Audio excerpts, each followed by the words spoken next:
This is a Global Original Podcast. As you can hear from the exhausted sound of my voice, I've been in, out, shaking it all about as per the PM's clear lockdown instructions.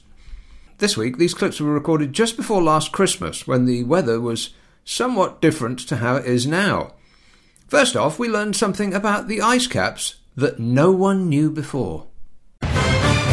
This is LBC from Global, leading Britain's conversation with Nick Abbot. I'd like to punch him in the face.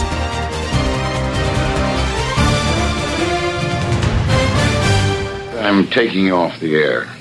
I think you're having a breakdown. I haven't even started yet. So much grief I got yesterday for saying the obvious. Australia is on fire. You just heard people whining about it in Australia, talking about global warming. And the amount of people that messaged me yesterday saying, no. And furthermore... No. No, you got it wrong, Nick. I read about it on Facebook. Stu says, Nick, you've got this... These are messages I'm wiping up from yesterday. Some business from yesterday.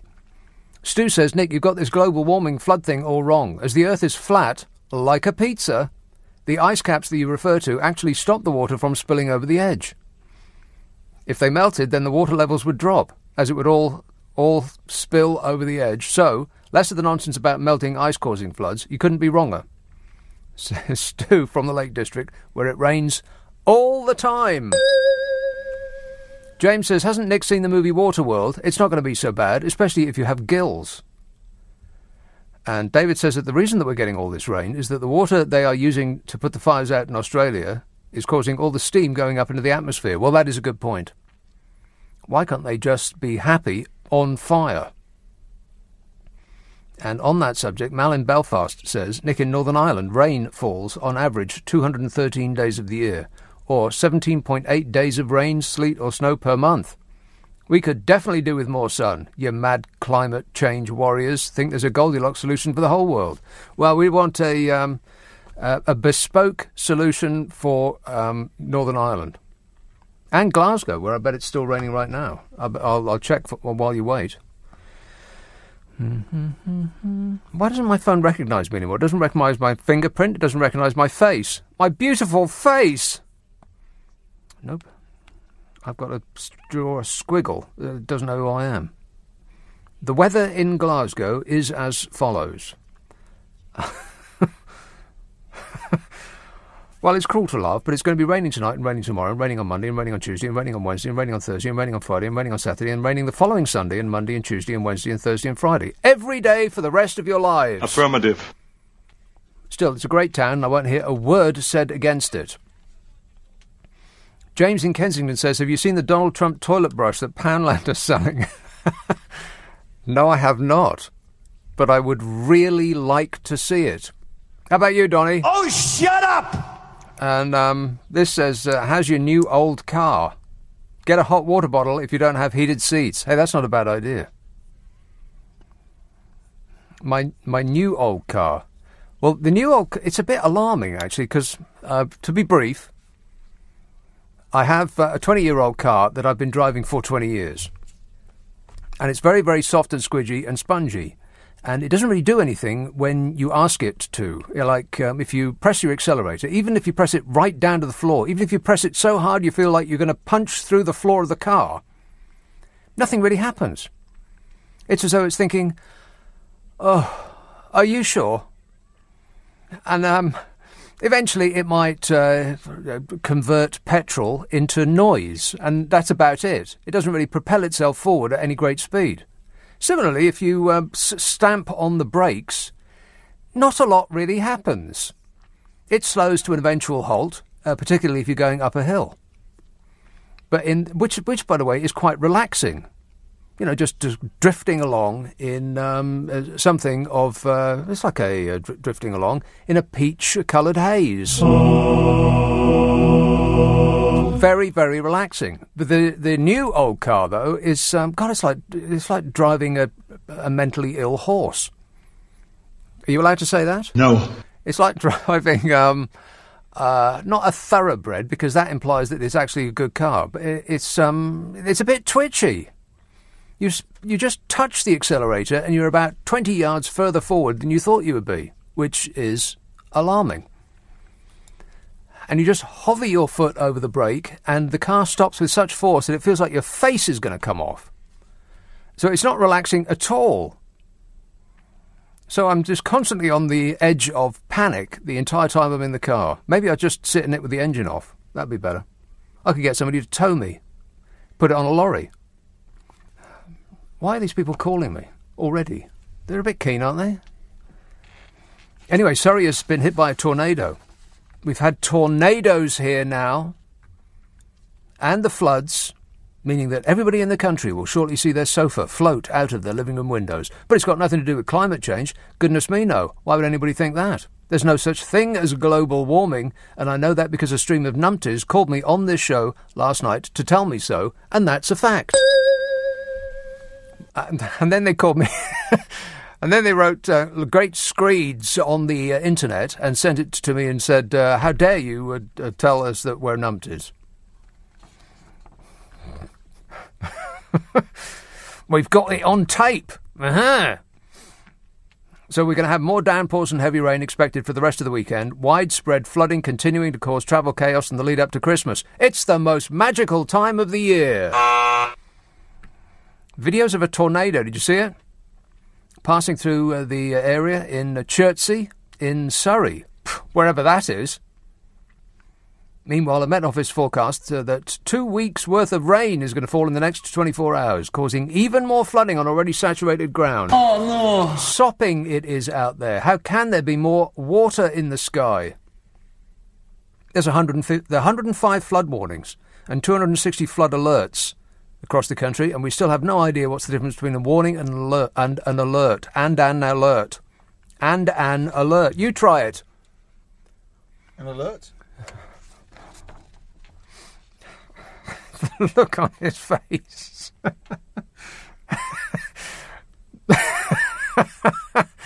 That's the look of advanced panic.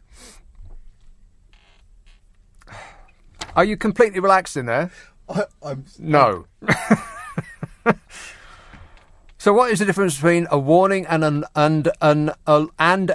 you try it? What's the difference between a warning and an alert, Nick? And an alert, yeah, you just stumble your way through it. Just charge your way through it. Don't pause.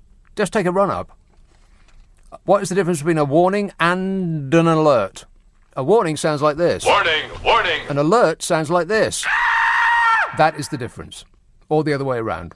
30 millimetres of rain is expected to fall by midday tomorrow. 30 millimetres.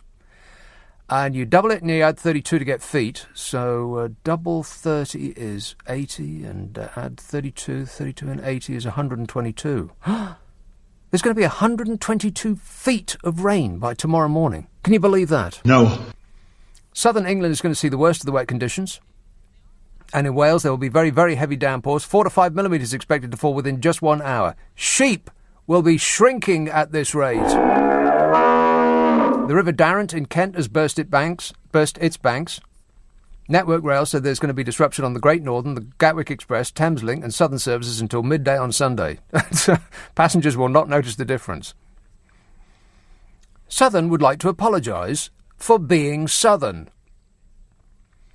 Yesterday's rain caused a section of the promenade in Southsea in Hampshire to collapse. The M23 was shut yesterday in both directions because of flooding near Crawley. There was gridlock around Gatwick Airport with tailbacks several miles long. There was also delays due to flooding on the A12 in Essex and the A20 in West Kingsdown in Kent. Motorists had to be rescued from their cars by firemen after becoming marooned in Lee near Tunbridge. Maroon, my least favourite colour.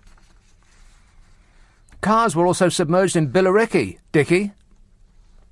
Meanwhile, rail commuters faced delays after tracks were left under water inches deep at Frant Station, Tunbridge Wells, East Sussex yesterday morning.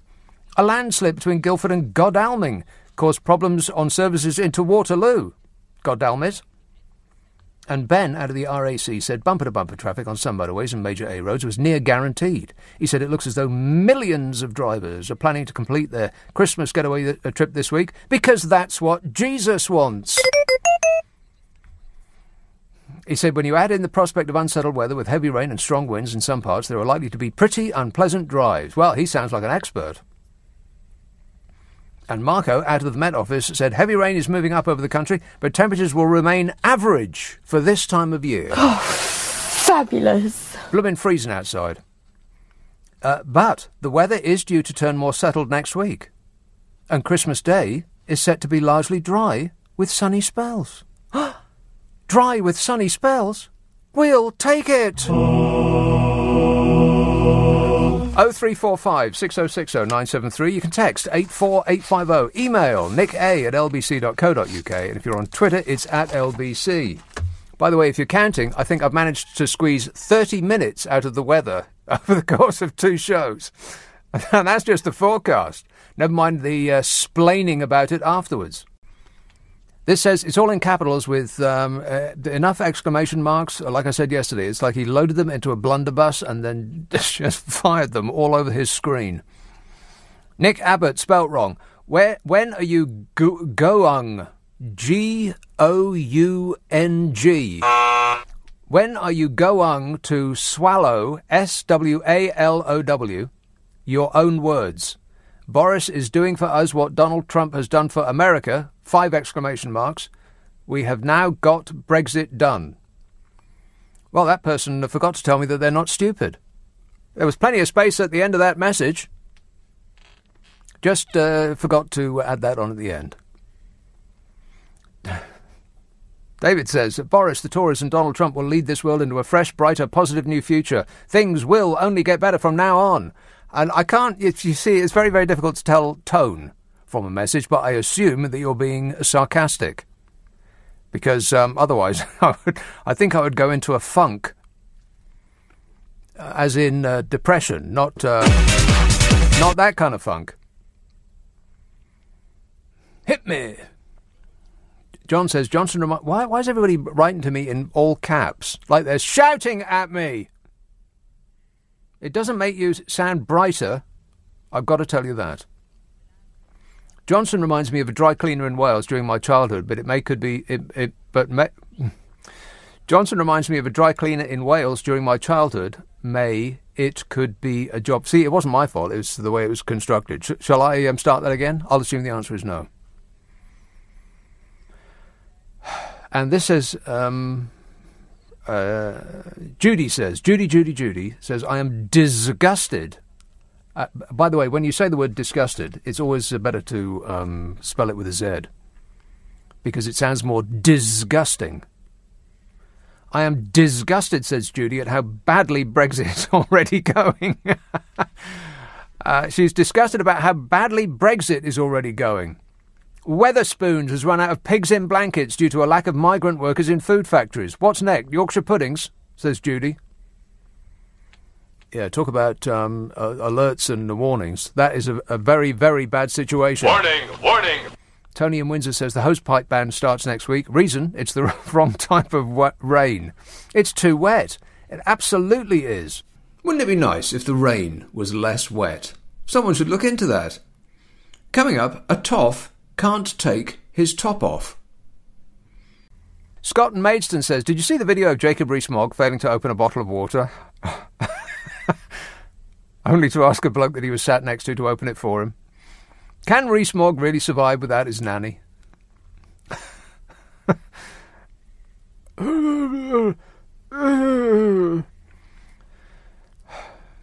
Here's a call in Stockwell. Frederick. Good evening to you. Good evening to you. And a good pouring evening to you. Yeah, isn't it? It's fascinating. There are lakes where there were once roads. I know. Well, driving here tonight, I was driving at approximately 5 miles an hour the whole way because if you don't know how deep a puddle is, and unless a car goes ahead of you, then it's very difficult to know how to proceed. Could you reveal the type of car or cars that you possess? Because people often most certainly, yes, cars. I can. I've got an old one, which is in about 1,000 different parts in a garage near me. What brand is that? It's black. And I've got another one which is sitting outside my house, which is it has so many lights come up on the dashboard when you turn the engine on. Warning lights. Warning, warning. It's lit up so much it looks like Christmas. Jesus' birthday it looks like when you're sitting in there. So it's basically you can't drive it anywhere because of the danger it might explode. And I've got another one, which was to replace the one that doesn't work, which was to replace the original one that didn't work, which hasn't stopped working yet. But then I've only had it for a couple of weeks.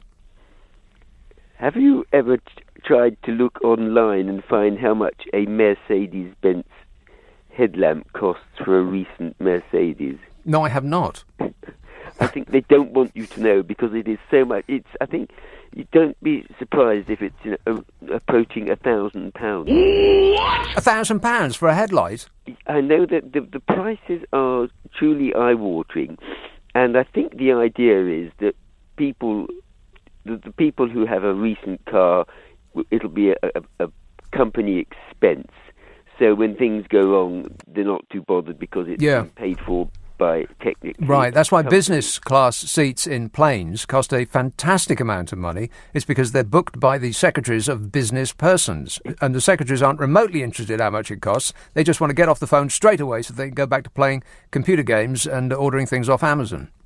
I think with these new headlamps with all the LEDs, if they have LEDs, LEDs, extortionate because you can't change the LED. LED standing for liquid electric diodes. Light emitting, but I'm sure everybody else will forgive you. So we have this situation where I think the cars are intended to go down to virtually no value, whereby people will say, "Oh well, I won't buy the new item, which is all it needs. I will then go and buy a new car." Yeah, or these days rent one. Yes, it is strange how if you look at the car adverts, and have you seen how small the small print is? It's beyond small. I can't see the small print anymore. Never mind about read it. You need a jeweller's diamond glass to read the small print. You need an electron microscope to see what it is that you're getting into. Exactly. They don't print the price of the car. And I think all car adverts should say this is how much your Bentley or Rolls-Royce comes out at, which will probably be $100. Well, listen, if you have to ask the price of a Bentley or a Rolls-Royce, then you're in the wrong showroom.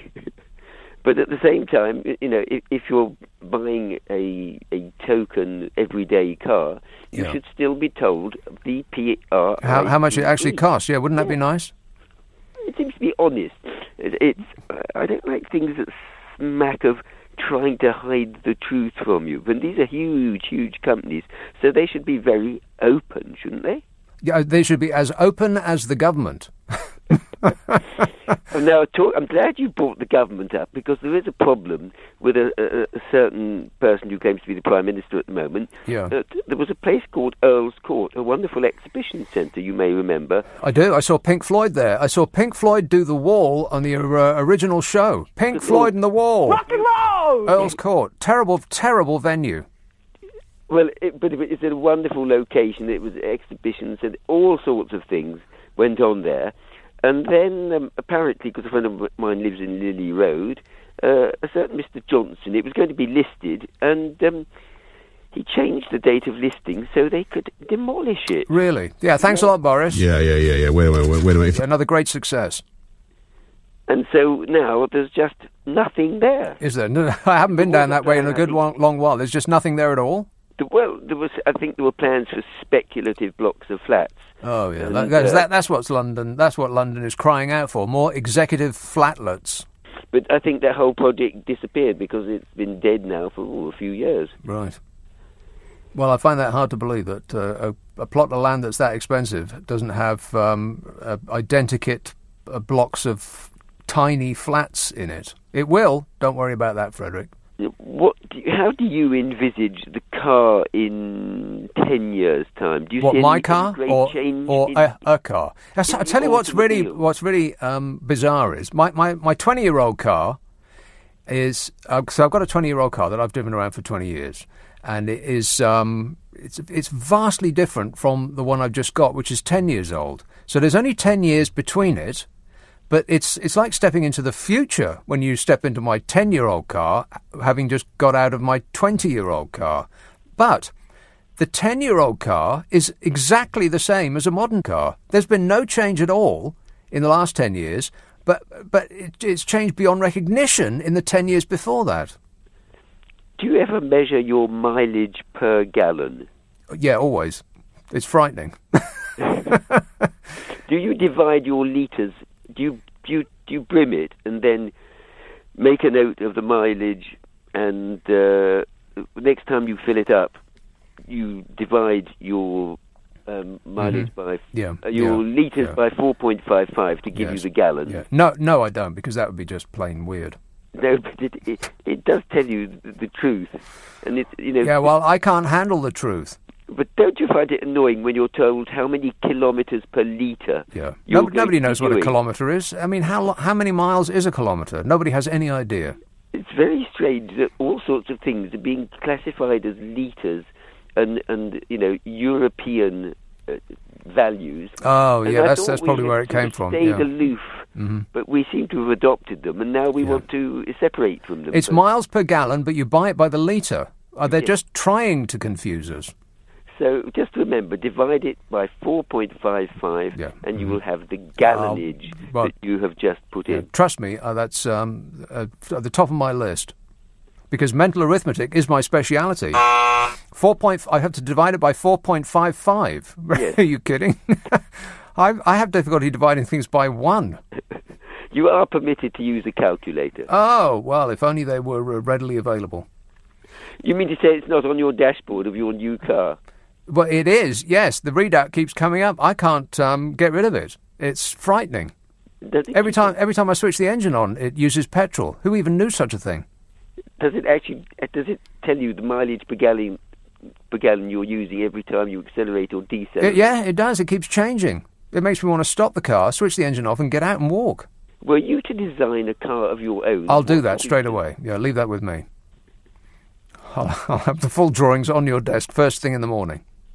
You build it, market it, and sell it, and we'll split the costs. We'll split the profits 50-50. What do you say? I think that sounds a okay, excellent. Well, that's a deal. All right, thanks a lot, Frederick. 0345 6060 973. This says, happy 6th Brexit, Nick. That's right, that's the 6th time Britain separates from Europe in history. Can't wait to join them again, says Lucas in Twickenham. We're going to join them again. Oh, no. Oh, God, we've got to go through all that again. Just wait 10 years and the vast majority... the majority of the people in this country want to stay in the EU as it is. That is undeniable. Just wait 10 years and the vast majority of the people in this country will want to rejoin the European Union, because all the oldsters will have shuffled off the conveyor belt of life, the ones that are, furiously hoping for the best. Fingers crossed. Fingers crossed, eyes crossed, knees crossed, and ankles crossed.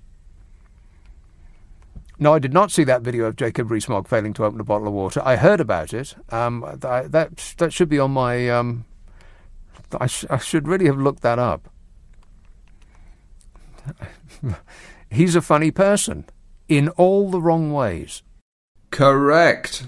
Coming up, a man has an issue with an electric car. This is absolute tosh. 0345 6060 973. Here's a call in Elephant and Castle. Hello, Paul. Hello, Nick. Just to let you know, the flooding that's out there, I've got a nice Range Rover that doesn't give me any dramas when I'm going through it. Right? So, as far as climate change is concerned, I know they won't like me, but to be honest with you, the only reason why I've kept my car is because I know the weather's only going to get worse. Right. And I need something to take me through on a regular basis, and that is going to do the job. Not an electric car that doesn't cater. Climate change is here to stay. All right. Thanks a lot. Thanks a lot, Paul, for that unsolicited testimonial. He's got a Range Rover, and it's such a good car that it actually manages to drive through Elephant and Castle without incident. I had no idea they were so good. This says, I hope your new old car has good heating and it can feel as hot as Australia is right now. All the best from Chris in Whitstable. Well, it's probably, when I go back to it, like I said last night, it'll probably be on fire.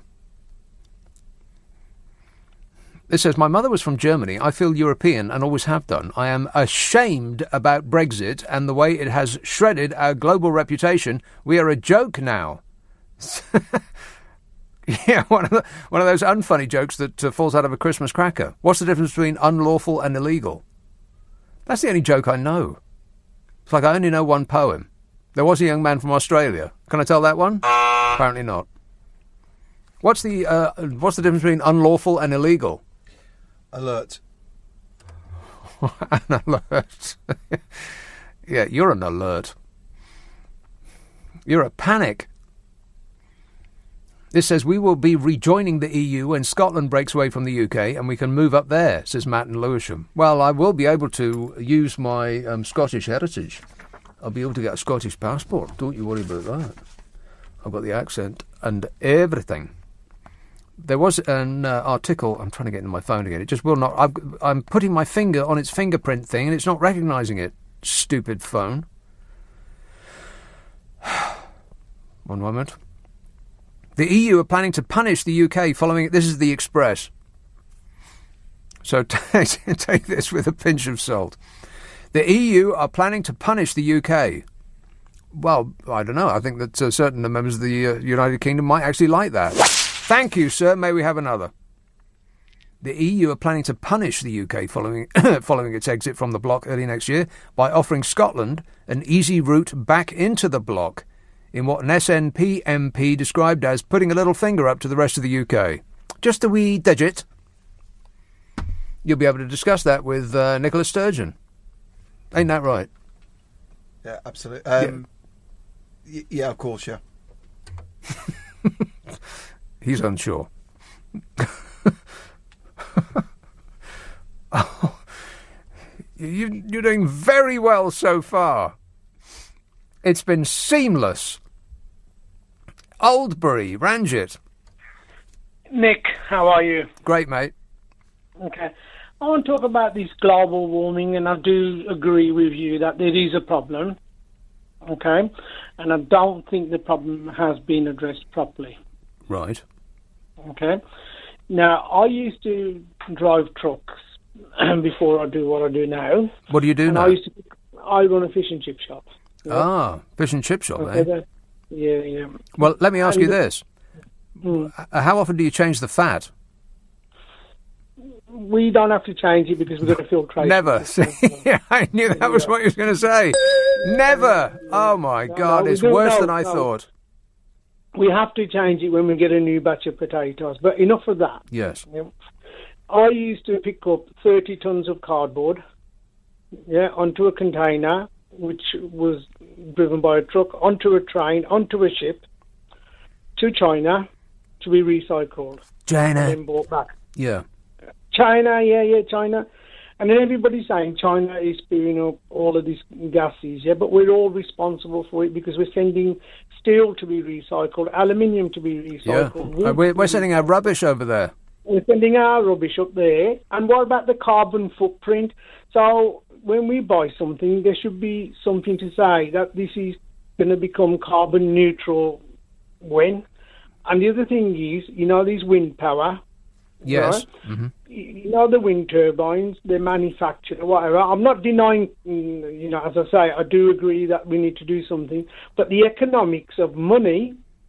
The economics of money, yes. It doesn't match what the people who do this recycling do. I mean, wait. Back up. Are you telling me that that wind power is not economically viable? No. For example... Because that would be completely incorrect in every respect. No, Nick, listen, please. Yeah. Plus, with the added benefit that it kills lots of stupid birds that fly into it. Don't forget that. They are stupid birds, yeah. Okay, How can those birds miss something that's so big and moves so slowly? How stupid are birds? Bird brains. They don't look at the internet. That is true. Yeah. They don't do their research. Exactly. Okay, I'll give you an example. Let's say a bottle of vodka, an empty one, yeah. Matt, how come it's empty? Because I drank it. Right. Yeah. So if we was to wash it, send it back, and they was to refill it with new vodka and put a new top on it, instead of smashing it and then recycling it and burning it and remolding it again. Yes. How much gases are we adding to the earth then? 6. 6, is it? But that's what I'm trying to say. Because to send something over to China, it's a lot cheaper financially. China. But China, it destroys it. I can say it nearly as good as you there, right?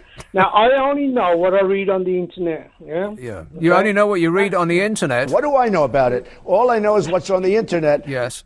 Okay. No, what I'm trying to, from North Wales, we would pick up a lot of sheepskin. Well, whereabouts in North Wales? It's a bit vague. Are you talking about Prestatyn, Rhyl, where? Yeah, Wrexham and that, yeah. Corstorphine? Where precisely are we talking about? Wrexham, yeah. Is it where Glasgow? They shave all this no, Wrexham. Now, Glasgow, it's raining up there. It's raining up there. So we would pick up lots of sheep's wool, right? 3 containers, which would go to China, which would be woven into thread. Cardboard and boxes, yes. And brought back here on 1 container. So why don't we keep it in-house and recycle everything here? Right. Why? Because it's cheaper to send it all the way across the world to have Chinese people do it, because they're practically slave labour over there. That's why. No, Nick, but then that's adding to the carbon footprint I of see. the world. It's my fault. That's not my point. Right, okay. No, it's not yours. It's mine, right? But the thing is, when we start getting on thin ice, you have to cut me off. So before you cut me off, can I wish everybody a very happy Christmas? Yeah, okay. Thanks a lot, Ranjit. A very happy Christmas to everybody. It says Trump is on the ball by creating a space force. We're going into space. We're going to be using wind. I know a lot about wind. Trump is on the ball by creating a space force. Humans have to leave the planet Earth anyway. Best to colonise other planets, starting with Mars. The UK should follow Trump's lead. There is no second planet. There's no planet B, like the crusty hippies say. Let's try not to screw the planet that is the only one that we know that we can actually live on without being in a geodesic dome. Let's try to be better at managing this planet than screwing this one up and then going and screwing another planet up. Blimey, we're like a disease spreading across the universe. Here's a call in Kensington. Ahmed. Hi, and thanks for answering my call. Thanks for making your call. Thank you. Thank you. To say, well, now that we are leaving Brexit, we are leaving the EU. Mm-hmm. I mean... Yeah, we're leaving the EU. Bye-bye. Yeah. Nice knowing you. Can we talk about actually, like, without fear of being... Shouted at? No. Yeah. Not yet. Can we say, give it a couple of decades. Actually, can we be honest about, like, I sometimes ask myself, what was the logic of people who voted for Brexit? There's no logic. We're not interested in logic or facts and figures. We're all about feelings now, baby. Don't look for logic where none exists. It's emotions they're talking about.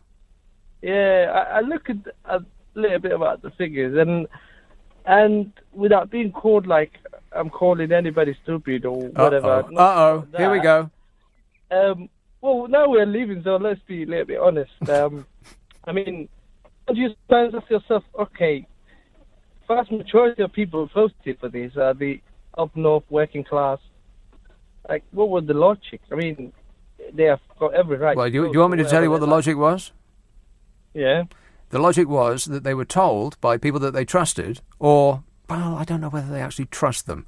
The message was so attractive that they overcame their doubts about the veracity of what it is that they're being told and the truthfulness of the people doing the telling, that their lives were going to get better. That was the story that they were sold. Their lives are going to get better. Yeah. You're going to have more money. Your prospects are going to improve. You're going to live life like one of those Kardashians in the magazines, and your butt will become firmer. Furthermore, fair enough. But sometimes you also look at the messenger, not only the message. I mean, think about it.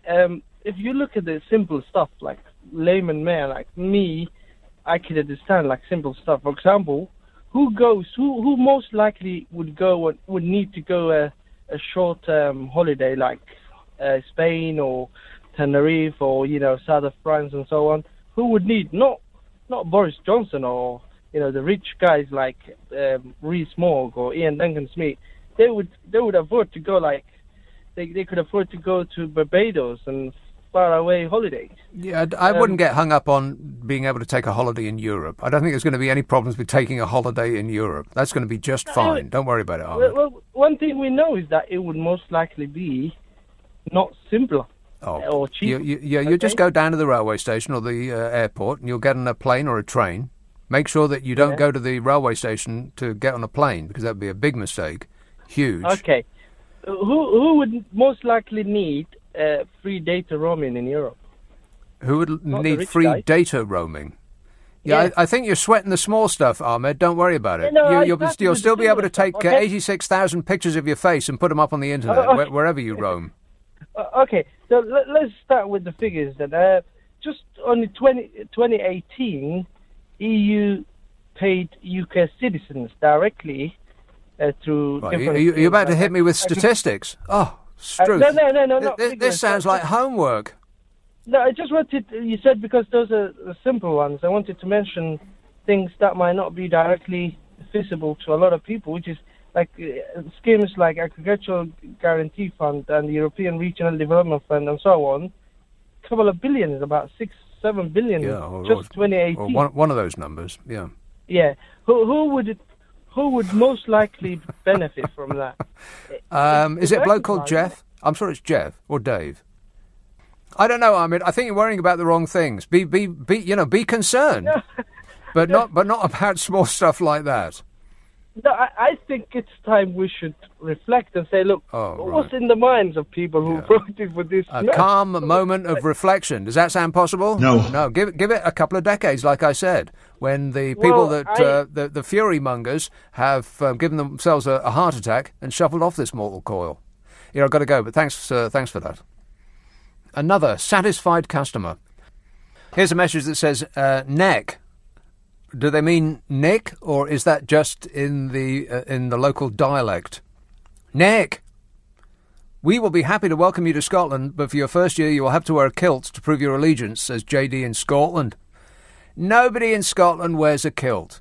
No one in Scotland wears a kilt, and that is a fact.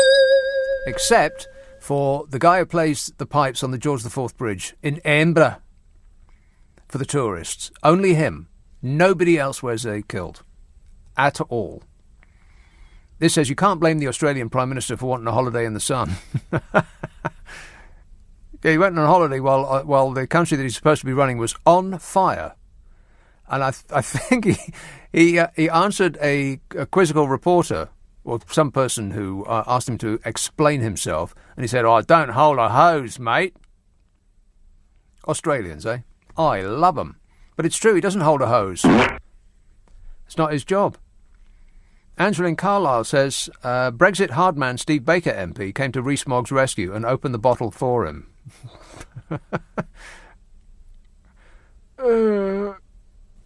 One can't open one's bottle. And that's it. If you subscribe to this podcast, the next episode will get squirted up your life as though by magic on Mondays.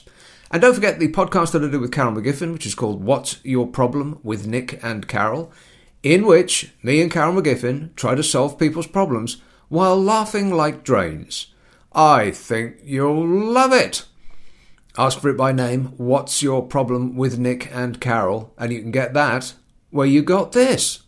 And I'll be back on the radio Friday and Saturday night at 10. And until then, I'll be seeing you. Bye-bye.